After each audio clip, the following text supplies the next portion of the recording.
One of the secret to better dating isn't just finding the right person, but asking the right questions. If you've ever been on a date where you're mentally planning your escape before the main course, you are not alone. We're calling it a connection crisis, and today we're going to talk about how to address it. And I've got with me one of the coaches on our team, relationship and intimacy coach, Gaby Balsells. Gaby is our resident dating expert, and she wrote a book called Dating 101, which you can check out in the notes down below. Gaby, thanks for being here with me today. Thank you so much. I'm excited to be here. You also wrote a blog recently about 10 date questions that turn small talk into connection. And I loved this blog because I think it addresses so much of what people are struggling with when they're meeting someone new. You really frame the core problem as a crisis of emotional immaturity, which really stems from a lack of healthy modeling in childhood. And I couldn't agree more. From your perspective as a coach, what do you think is the most common emotional skill that's underdeveloped in adults? What I'm seeing is the most underdeveloped skill that makes dating and therefore relating so hard is the inability to fully be present. And by present, I mean present with myself and also present with another person, right? It's twofold. I would need to have the ability to tune into my body and my feelings and what I want to share in communication, for example, to also hold space for a whole nother person who's having a different experience. I think it really shifts the focus of dating away from performance, which can be what happens when we're nervous or if we don't know what to say. We kind of go into automatic mode and start performing what we think a good date should consist of, and that really robs us of our authenticity. So, being present is about coming back into our own authenticity, our own experience, and really showing up in a way that allows someone to get to know us and vice versa. Exactly. It's that ability to tune back into yourself and not let your mind get in those loops of feeling so nervous or wanting to perform or Mm. fear of being judged. And therefore, you notice yourself either freezing up, going kind of numb, or talking too fast. I've heard from so many people leaving those experiences feeling so off. And with this kind of like disconnect of what happened, I wasn't even able to be myself. Then afterward, there can be so much confusion for someone, right? Like, what happened? And it can make discernment on a date really tricky if someone's so flooded with anxiety and confusion about how they feel in the moment. That's exactly right. I think of dating as, especially a first, second date, Mhm. as a recon stage. You're gathering information, That right? sounds so unsexy, but it's so intentional, right? Because you're trying to figure out who's a good fit. Exactly. I use this language with my clients who want to do intentional dating. Mhm. Recon refers to I need to go out there and gather some information around what this person is, and most importantly, what I need, what I'm Yeah. looking for, what is good for me, what helps me feel safe. In Yeah. dating, there's a lot of gathering information from the other person, but also then exploring it to see fit with your own psyche, right? Not just what you want, but what you actually need. And therefore, like you mentioned, if you're feeling flooded, you're not able to gather information because you're not even clear if it was you, if it was your nerves, if it was them. You didn't get to ask your right questions. You didn't get to share truthfully. And you know, if this happens also, sometimes we get a redo. So it's not the end of the world. This is where we learn from. Wait, do we need to talk about some tools for grounding or for reconnecting if that presence is lost, which happens to all of us? I'm curious, what do you think is the single biggest internal barrier that prevents people from being truly present on a date? And what's one practical tool you can give someone to overcome it in real time? The biggest barrier to being present dating tends to be anxiety. Anxiety can show up as social anxiety, worrying about saying the wrong thing or how you're being perceived, and that fully disconnects you from yourself. It could also show up as performance anxiety, wanting to do a good job or being liked on the date, which then takes you away from your experience, and you might find yourself feeling frozen, talking too much, spacing out, etc.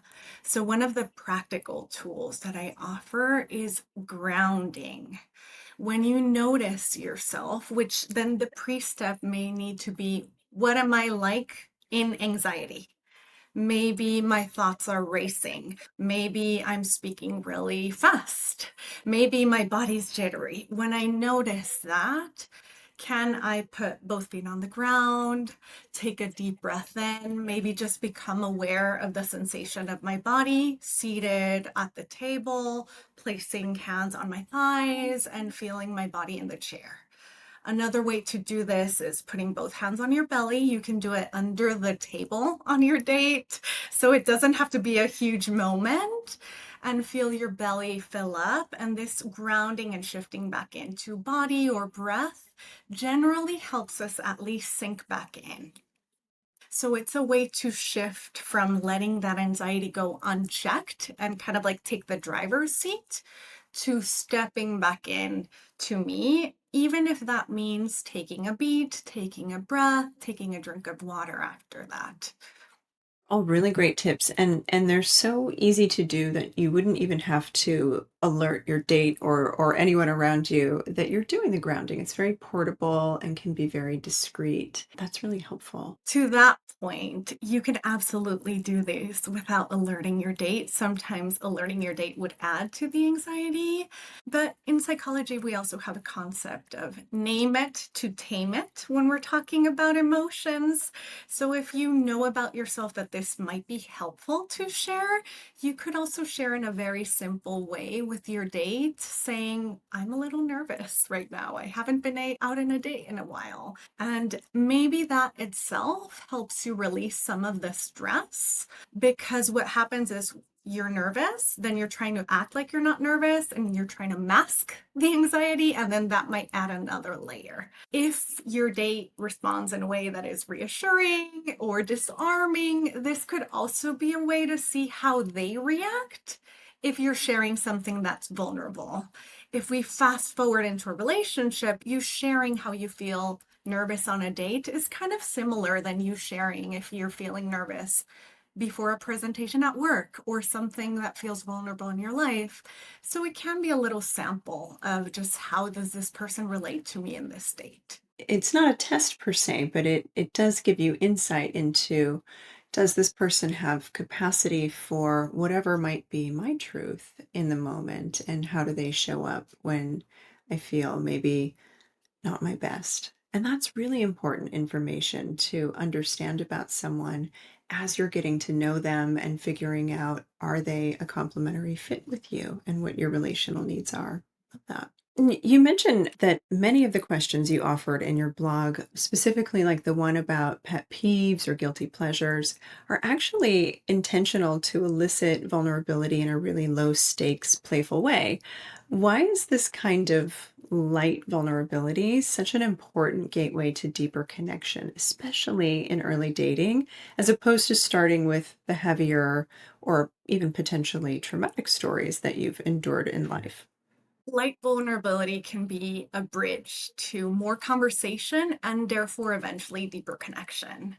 Mhm. So, light vulnerability, as opposed to deeper interrogation questions, can let a person be a little more open to creating conversations that give more information.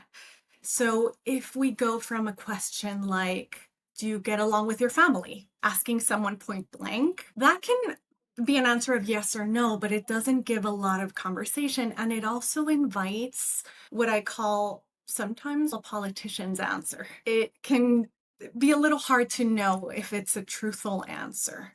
So, light vulnerability can act as a bridge to invite more stories that create more of a context to answer those questions that we may have. It really sounds like it's about creating safety in scaffolded ways, right? If you do have a hard relationship with your family, for example, or something traumatic has happened in your life, you may be really unsure about if you want to share that information at all, or when to share that information, or how. So, the light vulnerability exercises give you an opportunity to assess, how does this person hear something that maybe is charged emotionally at like a 3 or a 4 instead of an 8 or a 9, right? And you get to kind of build some resonance with another person to figure out, how to continue building trust for maybe the harder things that you want to share down the road with them. Building trust is a great way to phrase this. Trust is earned, and people Mhm. need to earn the right to hear your story, right? Sometimes I hear from clients who want to fast track connection. I think of it as like hot wiring connection by sharing something very deep. And we see this often on shows like Love is Blind.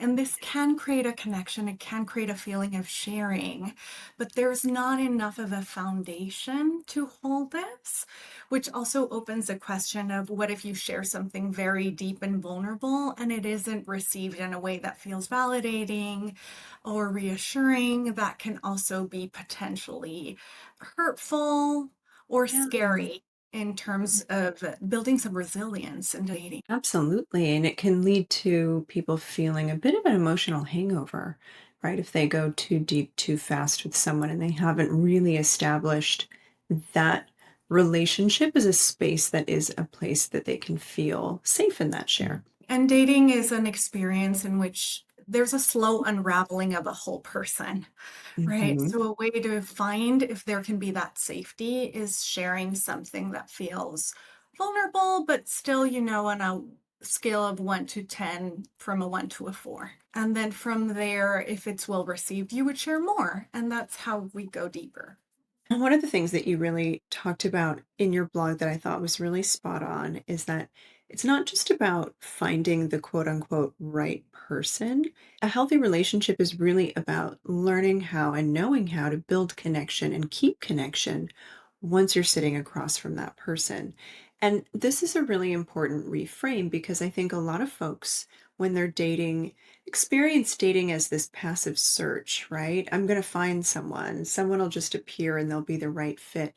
And that moves us out of our agency. So when we're dating, it's important to remember to shift into a process that is more active, right?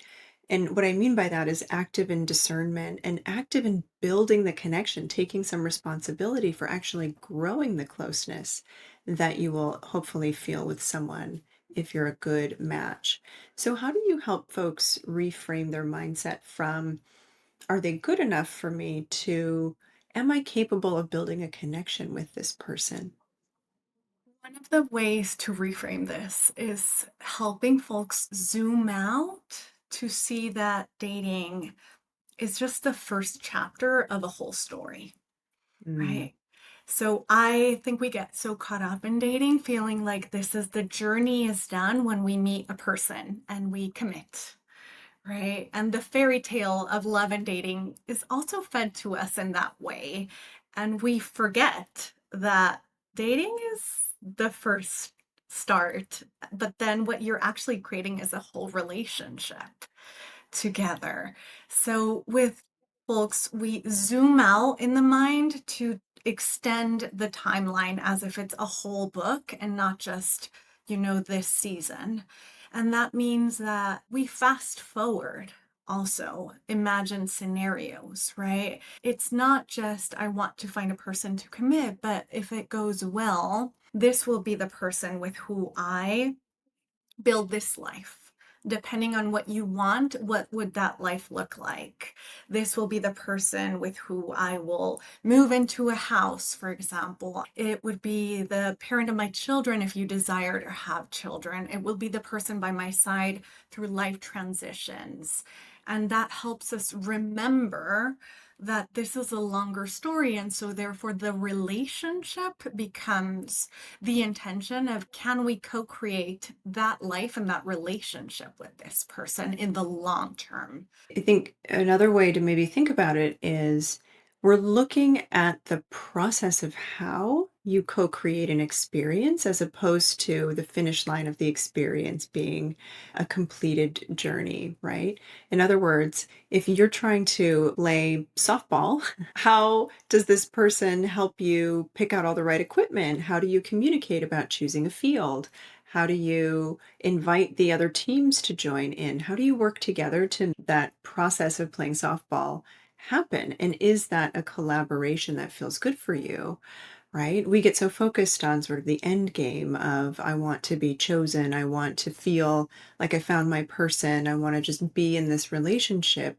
We sometimes forget that really the relationship is about how do we do it together? And does that feel synergistic? Several of the questions that you wrote in the blog, like the one about sharing a childhood holiday or having a partner in crime, are really designed to reveal a person's attachment style and their relational blueprint indirectly. So, when you're working with clients about the answers to these questions and debriefing, what are some of the subtle green flags or red flags that you help people listen for in the stories that people tell? Green flags and red flags are so subjective. Knowing your values and how they will be compatible with the stories you're hearing is so much more important. Noticing green flags, like if there is emotional awareness around the stories that are being shared, that they can be in tune with the tone and the movement of the story, but also with a sense of some accountability, or knowing how this story shaped the person's life. Themes around respect, tolerance, emotional intelligence, connection. Sometimes people want to feel like the person that they will create a relationship with has family values or chosen family or community values, and knowing that those can come really alive in these kinds of stories. Generally speaking, red flags would be qualities that come from these stories that show you that this person does not have compatibility with the values that are important for you. In terms of red flags, these have so much more to do. The person who's on the date knowing what is important to them to feel safe, to feel reassured, to feel acknowledged. And therefore, hearing these stories on a date, we do a little bit of an examination to see if the content of the stories, but also the way that they're being shared. By that, I mean tone, connection, words, if that is the kind of environment where you feel reassured and seen. And this is where we measure compatibility, right? These red flags don't have to be right or wrong objectively. They have so much more to do with knowing what you would need to create a relationship in which you will feel seen, heard, and safe in the ways that are important to you. You position dating as a playground for practicing relationship skills. I love this frame because it creates a little bit more playfulness around dating. And I think sometimes that can introduce a little bit of emotional distance that helps with a really positive and growth oriented frame because not every date you go on is going to be an electric date or is going to be a winner. So, how do you help clients who are feeling jaded or disillusioned re-engage with dating from the perspective of a playful practice rather than this really high stakes evaluation? Think of dating as a playground because you get to have different experiences. You get to try on new ways of communicating. Sometimes you're working on boundaries, or you want to let out a different flavor of yourself out. And so you get to be playful in that. But you're right that to go at it from an experiential play perspective, there needs to be openness, curiosity, and hopefully excitement, right? And so if a person is not there, and if someone is feeling jaded, most likely they've been through experiences where they've been hurt or disappointed. So a pre-step to getting that excitement, which we all would want, is honoring that there might be feelings of grief, resentment, anger, rightfully so, if you've had experiences of betrayal, disappointment, or hurt in the past. So, seeing those layers first, less of a pushing forward or emotional bypassing towards excitement, that really, really won't work. There's a Mm, pre-step of honoring that there's feelings there that might need to be grieved, processed, shared, held. Maybe this can happen simultaneously, but maybe even taking a break from dating to nurture those feelings first. Like I said, we can assume that they're coming up because there's been experiences. So these feelings are fully valid. So there might be a season of processing these feelings, nurturing your connection to yourself, and letting those feelings exist, right, in this break.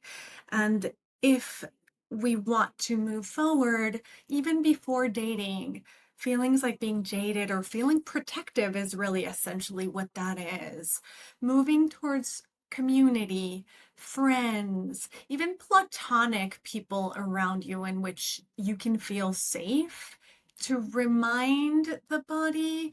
And sometimes our brain needs to see to believe that there can be safe people around you as a way to relax that protection, and maybe in a less low stakes environments like friends or community first.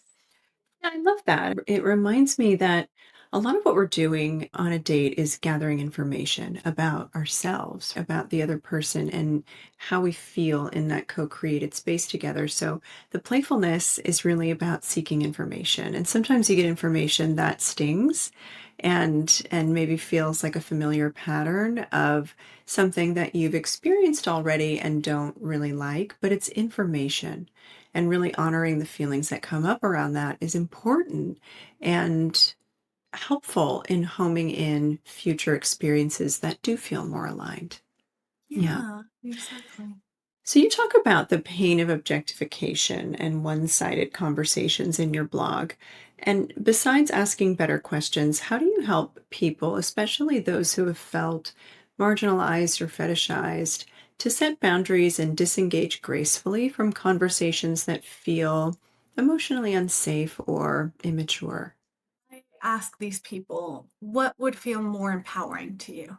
Mm, To say something or set a boundary, or to disengage? Because it's not the same, and different people have different reactions to this. So, to someone who maybe historically hasn't spoken up for themselves, it might be super empowering to set a boundary and say something like, I don't feel comfortable when you talk about this XYZ, right? Or I'd rather not talk about this, or I feel really uncomfortable and I would want to end this date, right? yeah. Versus someone who historically might need to explain their identity a lot, feels like it's a lot of emotional labor to say to a person why what they shared is objectifying or feels uncomfortable. So, from that motivation for different people, it might be different reactions. I would say, based on your answer, to have a little bit of a back pocket plan, meaning to have one prompt that you feel comfortable saying, right? I feel uncomfortable with XYZ. And to know that if you feel safe, how would you want to either wrap up this date and leave, exit kind of respectfully? What would you say, and have a little bit of a plan there? I love that because sometimes there are real safety concerns when people are faced with having to set a boundary or, put down a hard limit with someone. And if someone is already transgressing a boundary or moving into a topic that creates dis-ease for another person, it can sometimes evoke shame or defensiveness that can you know, materialize into unsafe behaviors.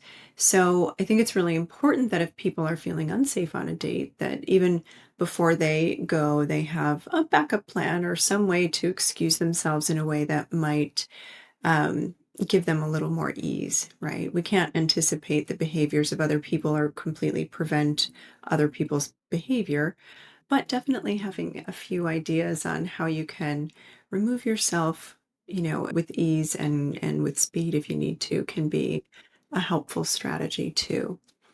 You're teaching a form of emotional literacy in your blog. So, if you could have one core relationship skill taught as a standard subject in schools to prevent the crisis of disconnection in future generations, which skill would it be and why? First glance, I would think curiosity because in or work with couples more often, that's what we're trying to do. We're trying to get people to be curious about each other's experience. Maybe even a prelude to curiosity is to invite folks to think about, how are you feeling in your own emotional process? How do you know when you are regulated and able to sit in curiosity? How do you know when you might need a minute to ground yourself or get more regulated, so that curiosity can be the thing that helps enhance that shared safety and shared connection and partnership? Because for folks who have not had curiosity modeled for them growing up, sometimes it can feel really scary to be curious or to hear other people's curiosity. And the thing that prevents them from staying curious is actual skills around feeling emotionally regulated and safe and contained in the experience. At a second glance, I would say active listening. Active listening is actually sitting with the experience and presence, sitting with another person's words. There's a quote by a spiritual teacher, Mark Nepo, that says to listen is to lean in softly with the willingness to be changed by what you hear. Love that. Yeah. Love that. It's so beautiful. I often think of having one step in your experience and another step, another foot in the other person's experience when you're doing active listening, because it means that you have to step out of yours to be able to take another person's world fully in. That's a skill that I wish we were taught in school and more people could master. Yeah, I hear you. I think it is a really fundamental skill, and it rests on the assumption that someone can stay regulated in their emotions, right? If we perceive something as a threat, it's very difficult to stay regulated enough to stay curious. Well, thank you, Gabby. This was so informative. For folks who want to work with you, there's a link in the chat below. And anyone listening or watching, if you heard this and you like what you heard, don't forget to like and subscribe or share this video with someone who you think might find it useful. All right. Thanks, everyone.